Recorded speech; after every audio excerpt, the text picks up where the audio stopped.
Hello, Wisconsin. Welcome to this week's episode of the Project Pitch It podcast. Today's episode, we're going to talk to Elizabeth Muller, who started Swathe Gifts, really cool, reusable, sustainable gift wrap. Awesome story of how she came up with the idea, how she sources her fabric, all kinds of things. And she was on my episode of Project Pitch It. So we knew each other a little bit before this, but very cool to talk to her about her story. She also has lots of good advice of just how to build a network in Wisconsin, how to reach out to people, not be overwhelmed by all there is to do with starting a business, and just get started, reach out to people, and everything kind of starts to feed upon itself. So good conversation. Let's get it going. Hello, Elizabeth. Hello. Welcome to the show. Thank you. We should tell everybody we've met before. So we were on the same episode. It was so fun. It was overwhelming, which we can get into. And we talked while we were filming, but it was kind of a crazy day, but we'll recap some of that as we go. Should be good. All right. So Elizabeth Muller, founder of Swathe Gifts, reusable handmade fabric gift wraps. They are awesome. I was telling you before this, I've seen a preview of our episode. They are incredibly cool to see in person. Thank you. We will talk through the business a bunch, but before that, kind of what's your personal background? Maybe from where you grew up until you started the business. Tell us about yourself. Sure. Well, I grew up in St. Louis, but then ended up moving to Milwaukee when I was in middle school. So I consider myself a Milwaukeean, even though I wasn't born Nice. here. I feel like so many of my formative years were here. So my life. We'll allow it. Yeah. Thank That's you. good. Honorary. Yeah. Honorary. That's right. I definitely took quite a few twists and turns, and I'm not going to lie, there was part of me that probably thought I was never going to end up back in Milwaukee after I went to Madison for undergraduate, and then decided to try to go to a bigger city, Chicago, and then went all the way to the other side of the world and taught English abroad for a couple of years in Madrid and in Paris. So I moved back to Milwaukee just to kind of reorganize and figure out where I was going to go to graduate school. And you know how life happens. I met someone special and I didn't leave. So I went to graduate school at Marquette and then have been here in Milwaukee ever since.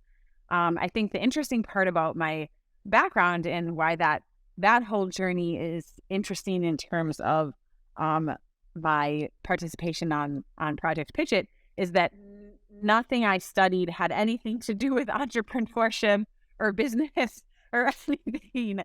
Oh, yeah. This definitely not only was not ending up, I love that I'm in Milwaukee and I am so happy to live here, but I wasn't really in earlier parts of my life expecting to be in Milwaukee. And I think if I would have told a younger version of myself that I would be an entrepreneur, I would have probably argued with you and told you there's no chance. Because my background is always in education, working either teaching or as a counselor with after school programming and stuff like that. So I had always really worked in education. So taking this shift to be an entrepreneur definitely was not something I expected. But what I've learned is that you can use so many of the skills from other pieces of your career and of your life to do something that you may have never expected, as long as you have an open mind and are willing to laugh at, maybe not necessarily laugh. You can also cry at your mistakes, but then laugh and move on. On the day. And depending on how much they cost. That's right. But learn from your, not even necessarily mistakes, but just learn from the things that happen as you're trying to start a business. And I think that because my background is in education, I always really do consider myself a lifelong learner. And so I think that's where my actual career background helps me, because I love learning things, and being an entrepreneur, you are going to learn so much. Yeah. It's interesting you mentioned though, you didn't intend to be an entrepreneur. That wasn't always your plan. No. For the people we've talked to on the podcast so far, that seems more common than people that did. It's almost, and we'll get into this, but kind of your story of, I saw this thing people were interested in and it just snowballed and it became a business. It's so common that it's not, I went to school for entrepreneurship and that was it. Yeah. That's less common, I'd say. I agree. I thought I was unique in this until thankfully, I started meeting other entrepreneurs and I was like, okay, this is actually very cool. I feel like, my story actually really fits. And I love, as we were speaking earlier, I love podcasts and I love listening to people's stories. And so getting to meet other entrepreneurs and hear their stories of how they ended up where they are has always been so fascinating to me. So it's been really cool.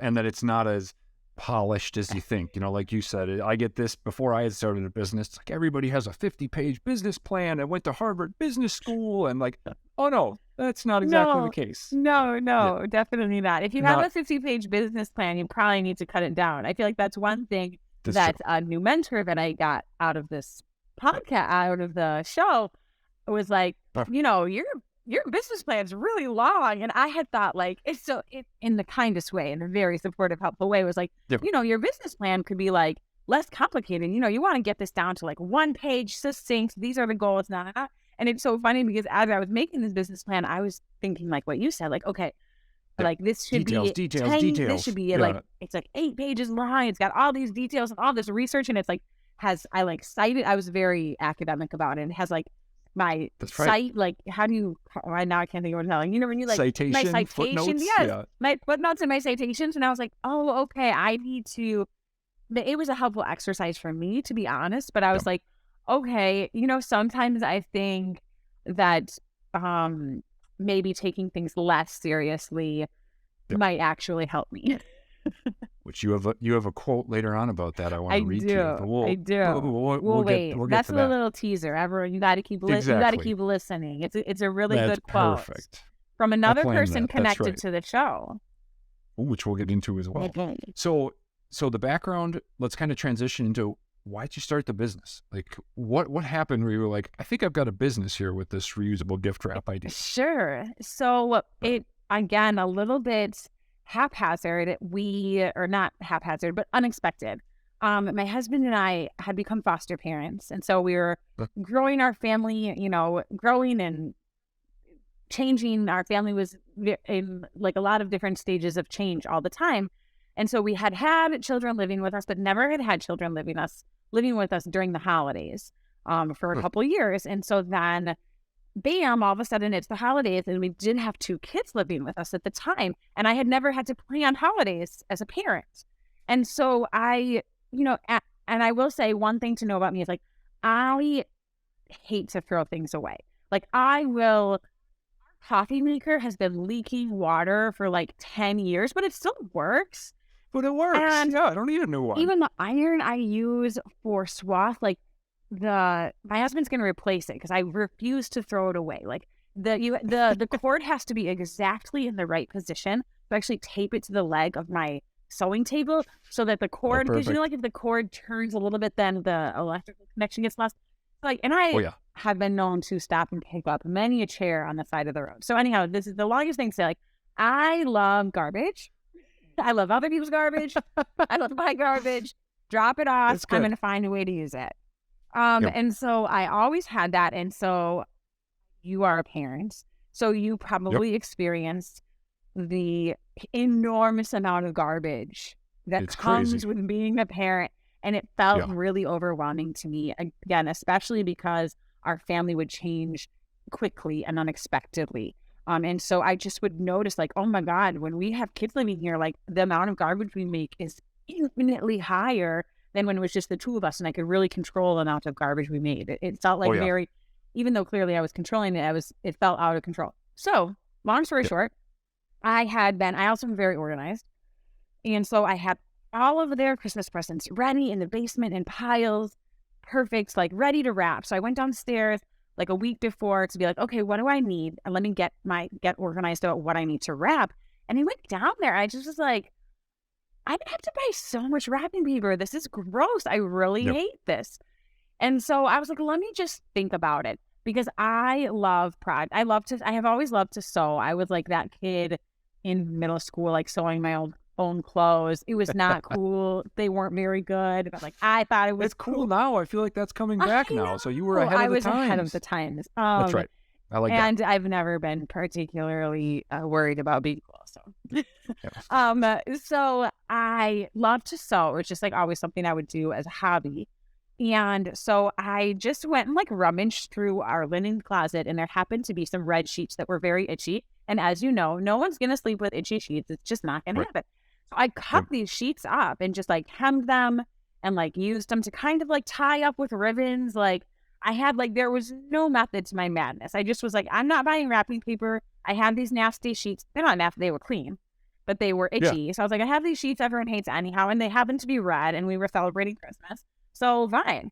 So I just was like a little bit worried, like, oh, maybe this will be weird. And it wasn't. It was like I remember sitting there that Christmas morning being like, this is a beautiful tradition that like, no matter how my family changes, I want to keep this tradition because the kids would open, like they didn't care. You know what I mean? Like they're opening presents. So they're ripping them open, well, ripping the fabric off the gifts. And then they would like, ball them up and like throw them at me or put them on their head or, you know what I mean? Like it just turned into this like really silly, funny thing. And I just was like, you know what? This is what I'm going to do from now on. So little by little, because I knew I wanted to do that, I can be a little bit particular about stuff. Yep. And so I could see that. Yep. I wanted the gifts to be fabric, but I wanted it to look like paper. Like I didn't want it to be, because there is a beautiful tradition called furoshiki. It's a Japanese tradition where you wrap with like it's with fabric, but it's worn knots. And it is very beautiful, but it doesn't look, it has a different look than wrapping with wrapping paper. And so I really was like, okay, I'm just going to mess around with this and try to make something with ribbons attached to it because I know I lose a lot of things. So I wanted everything to everything. I wasn't thinking about it as a product at this point, though. I was thinking about it just as personal easy use. for me. I don't want to lose the ribbons. And so I started sewing the ribbons on. I started sewing the ribbons on in different places. And the other little part I'll add to the story is that it was now it has become COVID. Okay. Yep. And I have 2 kids at home. We're homeschooling. It's a lot. a little overwhelming. It was a little overwhelming, and I was feeling a little bit like unraveling. And so literally I would get them to bed, and for some reason I just was like, I'm gonna work on this. I'm gonna make this perfect. It was just kind of like something I could control and wrap my head around and like put myself into, so I didn't just think about how chaotic life had gotten.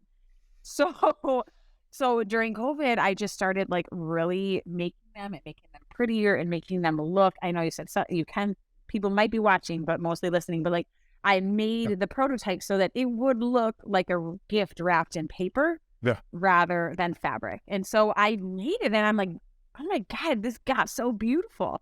So I started making it for friends, and I would, get fabric from like, vintage stores and estate sales and all this stuff. And so I would always get fabric that kind of like had their vibe. And like every time I would give it to someone, they would be like, where did you buy this? And I'm like, I made it. And so literally enough people said that I was like, you know what? See if anyone would buy this stuff. Like let me just make a website. Let me just try it. And if no one buys it, then I tried. And no big deal. And we sold I launched right before Thanksgiving 2 years ago and sold 500 units in 3 months. And I sew all of them myself. So oh boy. At that point. Now I've expanded a little and now I'm working on expanding more. But that first holiday season, I made 500 swaths in what's the time between no, that's not 3 months. Between Thanksgiving and Christmas, I made 500 swaths. What's wrong with me? I don't know. Busy. Not a lot of sleeping. But it was super fun, and I love sewing, and I don't really like to sleep, and I love to sew. So my family was a little agitated, but I was having a blast. I don't like to sleep. I like that. As you say that, though, that seems like a common thing I've heard a little bit during COVID for entrepreneurs or people in general, that it made you think about, what do I like? How do I make the most use of my time? And for some people like you and kind of like myself, that turned into a business. Yeah. So it's interesting how that crazy chaos led to some good. Yes. For a lot of people. Totally. Which is interesting. It is so interesting. Yeah, exactly. I hate COVID, and I feel like it ruined so many things and so many people's lives. But it also, like you said, to appreciate, to just also, sit back and appreciate that it did. I think for me, it gave me time because I also I like to stay really, really busy. Yeah. And so having nothing to do, I think that's why I focused on this project so much, because if it weren't during COVID, I probably would have been, doing a million things, or we would have been at a million Leaving the sports house. practices. Yeah, Yeah. right. And doing Yeah. all these classes and, fun Yep. stuff. And with that all taken away, I think this was my outlet to be like, okay, I'm usually so busy and my brain feels yucky. So what can I start putting my energy towards? So I do think Yep. if it weren't for that forced slowdown during COVID, I don't think that I would have started this business. This might not happen. Exactly. So it happens. You decide you're going to start selling some of them. You said you made a website. You make that part sound easy. How? What were the steps you took to actually get the website and market and get the word out there? I did have a little bit of an easier time because I have a friend who helped me. So There you go. I Okay. would say, the one thing, maybe you don't have a friend who could help you with a website, but maybe you have a friend who could help you with whatever, I don't know, other Part thing. of it. Yeah, part of it. Your tax. I wish I had a friend who would help with my taxes. Very appropriate right now, beginning of April. Yes, that's true. Yeah. Because I don't, and I tend to mess them up. But I Yep. had a friend who could help me make my website. So he was able to guide me through setting up the back end of Shopify with some serious hand holding. So Yep. he did some good hand holding about just how to set up the domain and how to set it up through Shopify. And I will say he probably and he let go of my hand before I wanted him to. Yeah.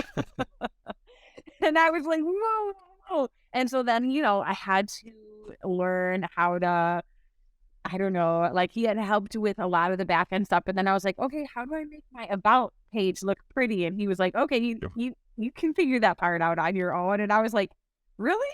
And he was like, I yeah, can. you Yeah. can. And you know what? Look at my about page on my website. It is so pretty. It's great. Thank you. It's good. I made that So you part did do it. myself. Yeah, I watched a lot of YouTube. Shopify, I don't want to be an advertisement by accident for anyone, but I will say I personally, just from my experience, have found Shopify to be very easy and they're super helpful. You can do chat. We use Shopify too, I'll say. So advertise away because it has been super helpful I was for like, us is too. this okay? Yeah. I mean, you can chat with them.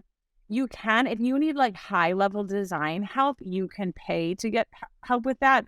You get Yep. a couple hours free. And so they actually help me with some stuff for free already. But you also if you're just asking questions like a new person who doesn't know how to use a website, what dummy, Yep. Like us. Yeah. e-commerce for dummies or whatever. Yeah.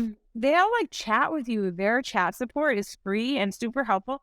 And so I would end up being chatting with them for hours and Yep. they would just show me one more thing and show me one more thing. And I mean, I'm still learning how to do it. I feel like the one thing that I'm trying to be better about right now is sending emails and emails. So I learned how to Yep. make that pop up when you go to my website that says get yeah. 10% off and give me your email address or whatever. And Yeah. that took me a minute to figure that out because you got to buy an app. So I would say I am not tech savvy. That is not my strength. I am very creative. I love to sew. I love to problem solve. I am a crazy perfectionist, but I am not good at technology. And I figured it out. So if what's stopping you from starting a business is the website part, just try.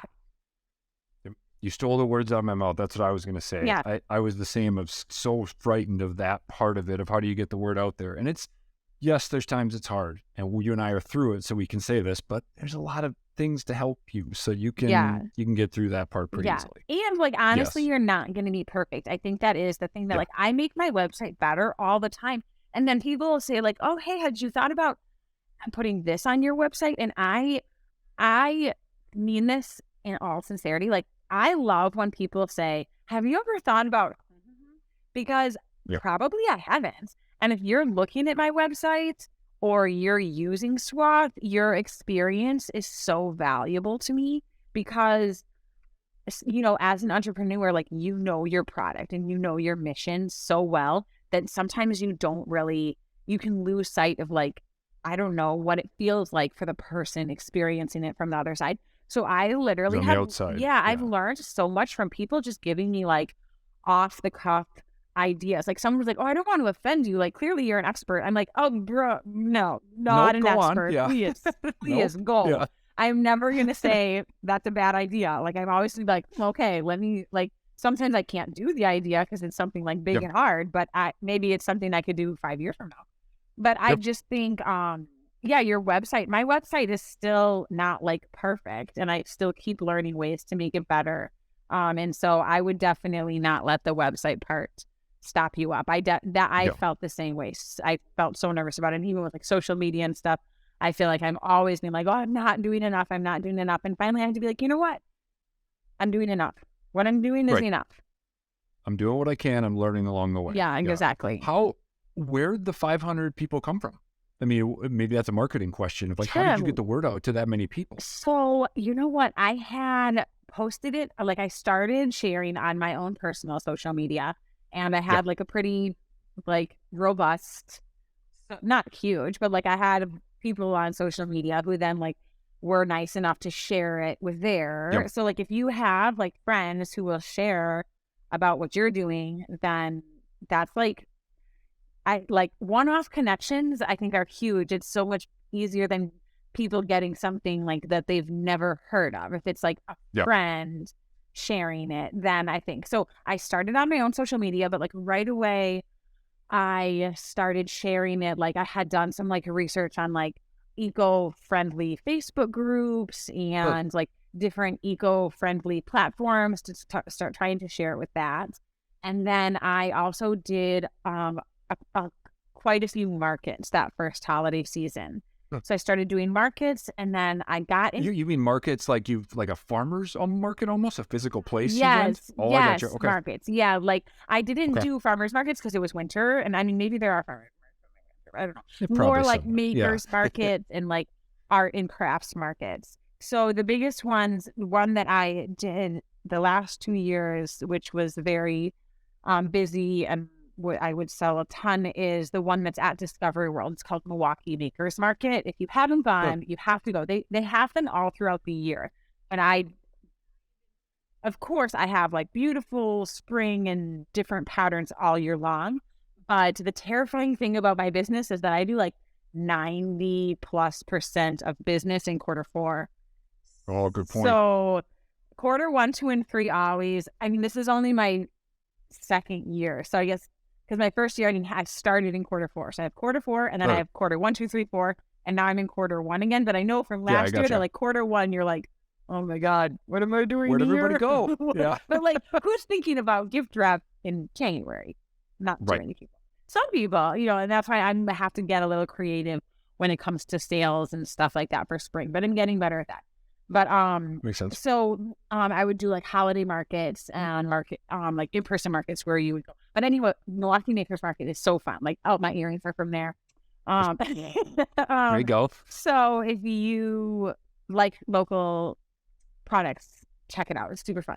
It's the place to go. It's your personal social media thing is the example I've heard from a lot of people too. That again, you think when I started, like, oh, I need to have social media marketing perfected. Not really. Like a lot of products and people, your first stuff is going to come from sharing on my personal.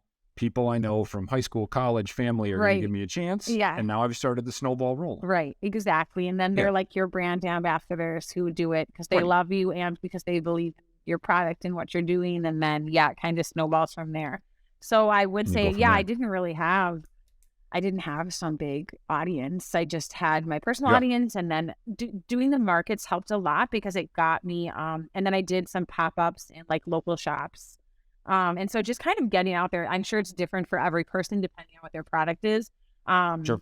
But just like finding creative ways to be out there, whether that is markets or whether that is pop-ups to be in local shops, because I wasn't quite ready to do wholesale, to do retail yet. In the last year, then I have started that, which is a whole nother beast. Which I'm definitely not perfect at and still learning and don't actually have the sewing capacity to do it yet, but that's a whole nother story. But then, so then I was in a couple retail stores that first holiday season and then expanded that. But honestly, I'm and so because I'm trying to expand my wholesale this year, I'm pulling back on markets this year, because gotcha. I can't do both given my production capabilities.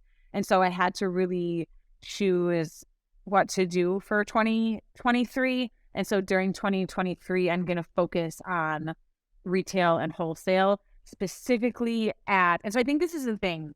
I don't want this to be boring for listeners if this is like too in detail, but I think the thing, if you're listening to this because you're interested in being an entrepreneur, is like, you're going to learn a lot in that first year of sales of like, where does your stuff sell? And even though it's not always what you thought it was going to be, like, you just got to follow the data. And so my data, customers don't lie. My data has shown that like when I'm in retail stores that are refill stores, I know you have, you're in Green Bay, right? Yep, I have Green to Bay, Google in Green Bay. I don't know Green Bay. For a second, I thought you were in Madison, but then I remembered that you weren't. But like, used to be. Oh, maybe that's where I thought that. Well, that could be. Yep. So like in Milwaukee and in Madison, it's a sister store. It used to be called Glass Pantry, and so I was there, and now I'm hoping to go into Green Life Trading Company, who took them over. But a refill store, do you know what it is, or should I say? I think I know what it is. Yeah. So it's like where you go and like you bring your own jars and like you fill up your soap into the jar that you brought. Yeah, that's right. And so it's like, it's my people, you know what I mean? Like, that's my target market, like right there. And it's like, that's where I go to go get my bar shampoo and stuff like that. Like, if you're bringing your jars to fill in your stuff, like, you're interested in reusable fabric. You're into sustainability. You know what I mean? So rather than spread myself thin in a lot of different stores and do a lot of different markets and a lot of different stores, I'm really focusing just on the refill stores. Because I thought I would focus on local sales, but I saw that going more national and we're focusing just on the refill shops is where I actually sell a ton more. So that's where the product moves. Yeah, it's not what I expected to be doing, but I had to just follow the data. But it's what happened. Yeah. The interesting thing, I think, is you're talking a lot about decisions you have to make. Like, you started this on your own. Who do you with my who age? Do you bounce? As we were saying before, I said my 8-year-old is like the closest thing I have to a coworker. Because your he was co-founder / employee / son. And he's so sweet. He'll always say like, "What needs to wrap? Let's get started." Because he would listen to me making videos like again and again and again and again. And so because it was during COVID, so he was home and he would be like helping me pick ribbon colors and helping me sew. I mean, he's actually is learning to sew, but like, so he is an employee. He is my coworker. He hangs with me while I sew and reads, and like, he has been the closest thing I have to a coworker. So luckily he's hilarious. He's very him and your funny. 3 dogs. Yes. And my 3 dogs, one of whom is blind. That's perfect. So the blind was not very helpful. Not a great coworker. Yeah. So, but I mean, along those lines, who do you go to for help? Not physical help of making the product, but like advice. Who's kind of your network of people that you get help from when you need to? So I have been very lucky to be introduced to a few women entrepreneurs who are similar to me, but a couple years ahead of me in their business. Oh. And so thankfully, I kind of built myself a little team, to be honest. And I don't know, I want to say that it was intentional, but I think it also was just like, I got introduced to people who have similar kind of product mission as I do in terms of sustainability. And so we just meshed like similar personalities here in Milwaukee. And so now I have like a small group of, like 4 women who have companies who I can literally call and say, hey, like, what do you do about your shipping for reporting taxes? Like, literally, clearly I'm thinking about taxes a lot. Right. It feels very appropriate right now. But again, this is the second time I'm talking about taxes today on this podcast. But like, I could call them up because they've been doing it, for 5 years and 2 years and 3 years. And so I can say, hey, like, how do you report this? Or like, what I'm working on right now is so another thing that's less boring than taxes is doing new like packaging for retail because Look. I was in a like in, I got and so so this is a similar and different because one of these people overlaps is what made me think about it. But so then like, okay, shipping, ask these mentors, but then like I was like, okay, I want to make better retail packaging. So I literally reached out to the people who have Swathe in their stores and was like, hey, tell me about my packaging. And they were literally like, it sucks. Yeah. And I was like, oh my God, seriously? Period. Yeah. And like, seriously, they're like, yeah, the bows, it's messy. I can't present it well in the store. And like, it was like not hard to hear, but I was just like, dang, you should have told me. And they were like, I wish I knew this. I know. Yeah. So sometimes I think you do just have to like flat out ask people and be willing to accept the fact that they might tell you that what you're doing kind of stinks.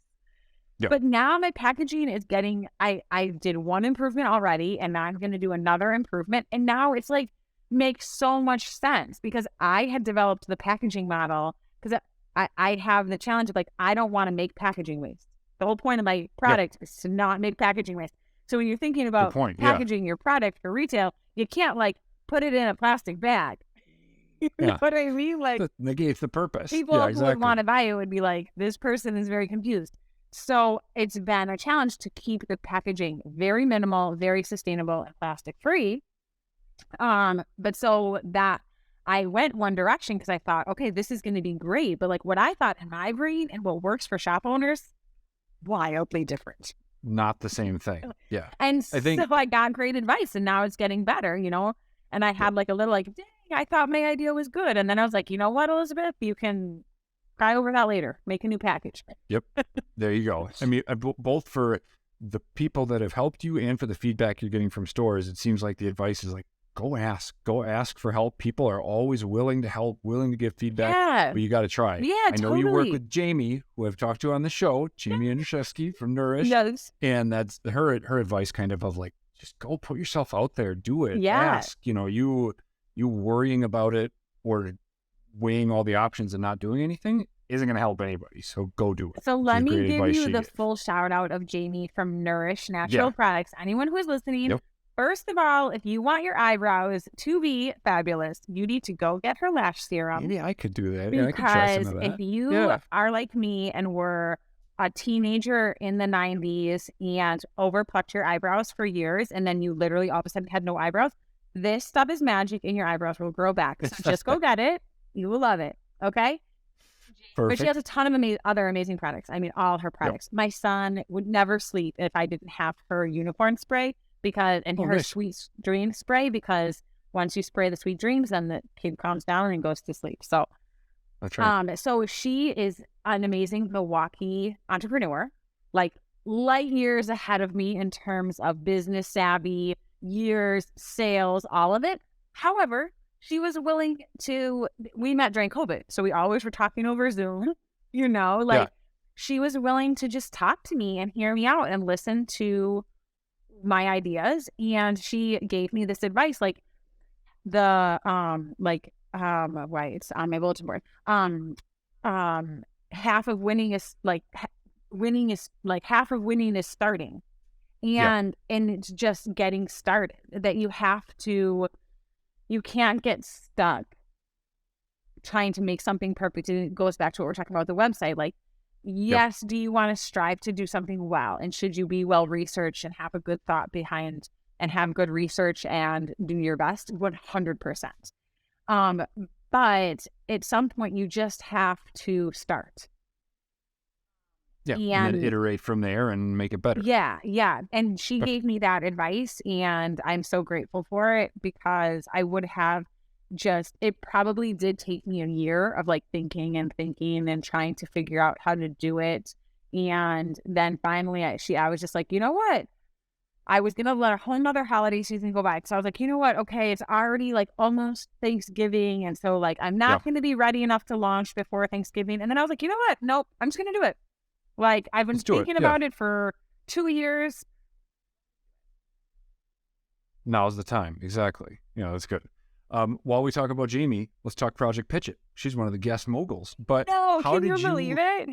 It's cool. Yeah. How did you end up on the show? Where did you hear of it? Kind of tell me about the process of how you got on the show.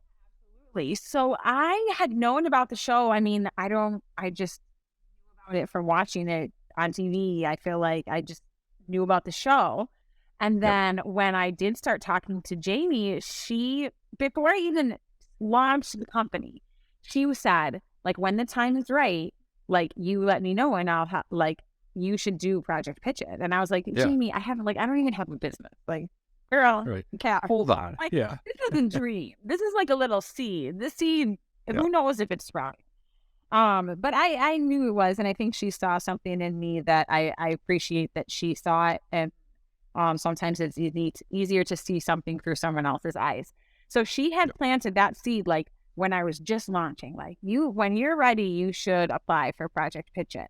And so, the first year that I had launched, I kind of like saw the application come and go and was like, oh yeah, like they wouldn't want me on the show. Like I'm not, that's not good. That wouldn't be good enough or whatever. And so then the second year came around and I just was like, you know what? What's the worst that could happen? I do an application and spend some time doing an application and don't get on. But like, I often find, because let me tell you, I've applied for a bunch of other stuff and not like one. You know what I mean? Like, not a bunch. Okay. Like, I feel like, I've applied for other grants and small business stuff. Like, and you're not going to get, you're going to have these where you're like, wow, I would be perfect for this. And they decide you're not. And so I just was like, you know what? But I always feel like doing the applications is often a good reflective exercise. That's what I was going to say about Project Pitch It. The whole rehearsing, record your 2-minute video, get ready for your speech. Even just that process was so useful for me personally, of tighten the story up. What do people really care about? Sounds like same thing for you. Oh my gosh, right? Because that's actually one piece of feedback that I got from customers a lot, that going towards Project Pitch It, I had to really make sure, and you said you saw it on the show, I was like, I intentionally wrapped a gift while I was talking to them, because I think one thing that I thought my customers and my customer base, I think, does super appreciate that the product is sustainable and the product is made of garbage, made of sustainable materials. And those two things are probably important, 1 and 2, but like literally in there, I wouldn't even put it as 3, is that it's super easy. But it's not necessarily, which I got from watching you on the show. It's not I didn't realize that either. necessarily like how I market. And so many people be like, you should stop talking about how sustainable it is and talk about how easy it is, because like it's a whole different group of people who are going to be interested in it then. Because like even my husband was like, I hate wrapping gifts, but he'll sneak in my office like when it's like my birthday and stuff like that, and he'll get swaths to wrap my gifts with. And he like, the first time he did that, it was so funny. I think this was the bigger gift than what was ever in the package, because he was like, your product is really easy to use. And I was like, yeah, duh. I like, told you. I was like, what did you think? And he was like, yeah, no, I mean, I knew it was, but it's just like, it's shocking. You should really talk about that. And I'm like, oh my God, my own husband. He doesn't know. He's like saying like, you got to talk about this more. So yeah, I think back to the point is like going through the process of like making an application video is actually really good practice for your business. Cause like you said, you have to sit back and think, what's the most important thing? Like, how can I present it in a way that it's approachable, that it's unique? And so even if I wouldn't have gotten on Project Pitch It, I think that going through the application process was a really beneficial thing. And then going through the interviews and stuff like that was a really beneficial thing. And then, of course, then I was thrilled. I mean, literally thrilled to be on the show. It was like a dream come true again, because I've been watching it since it started. And so I think I'd probably be a bit effusive. And I think they were like, oh, wow, she's really excited. That's but cool, I was so excited. That's what they want to see, and that's what makes you successful, I think, is you are super passionate about the product, which is cool. Yeah. While we were talking, another question I had. So the sustainability side of things, how do you not create more waste by getting fabric for your product? Yeah, that is a good question. And it took me, this wasn't something I had figured out. This was something that was the dream and what I wanted to figure out before I launched, but it didn't, I couldn't make this solution happen until I got started, until I got some footing underneath. And so when I started, I knew I had the dream of using garbage fabric. And by garbage fabric or upcycled fabric, I mean fabric that already exists. Okay, so fabric. Is that what upcycled mean? I saw upcycled on your website. That's what that means? That's what it means. Is that like in because it's not necessarily recycle, because like recycle is when you break something down and make it into something new.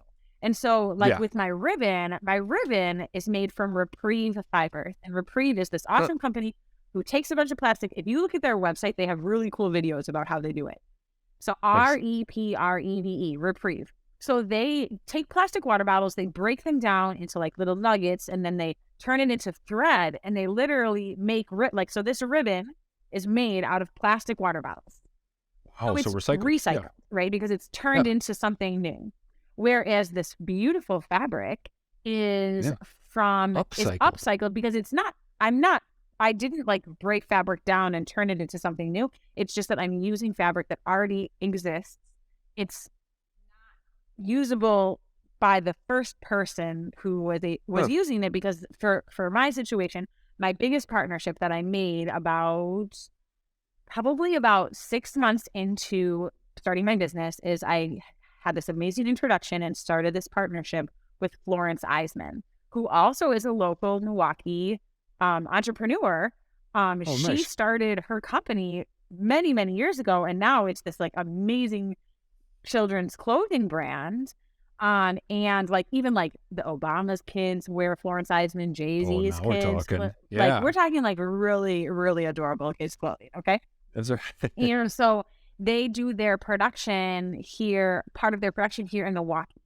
And for a big company like that, they need like a lot of fabric to do a run of products. Okay. So they'll end up with what is for them a very small amount of fabric, because they're doing huge production runs.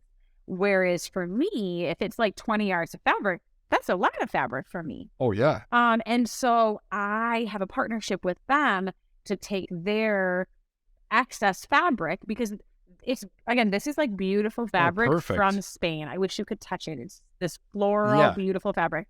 And it's kids clothing. So it's very fun, bright, like it's perfect for gift wrap, kind of, you know? So they don't want to throw away their fabric, but it's not enough fabric for them to do another run. So they're kind of, and this is actually a new thing that a lot of brands are trying to do, is develop circular fashion.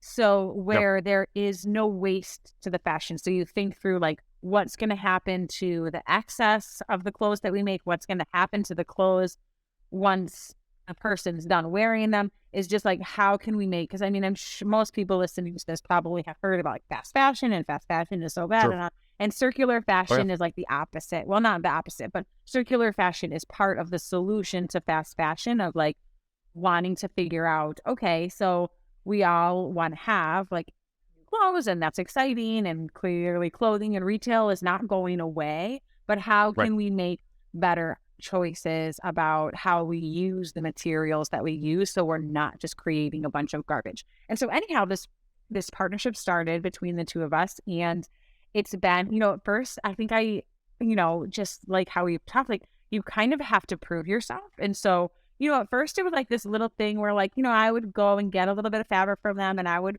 use it, and I would like post it, and then, you know, I would like tag them, and they would be looking at me. You know, I could tell they're like looking at me to see like, okay, is this a legitimate business? Is she going to go off the rails? You know, because they have a whole brand image that they've worked very hard to create over many years. And so I think they're kind of like, well, is she going to fit in it or not?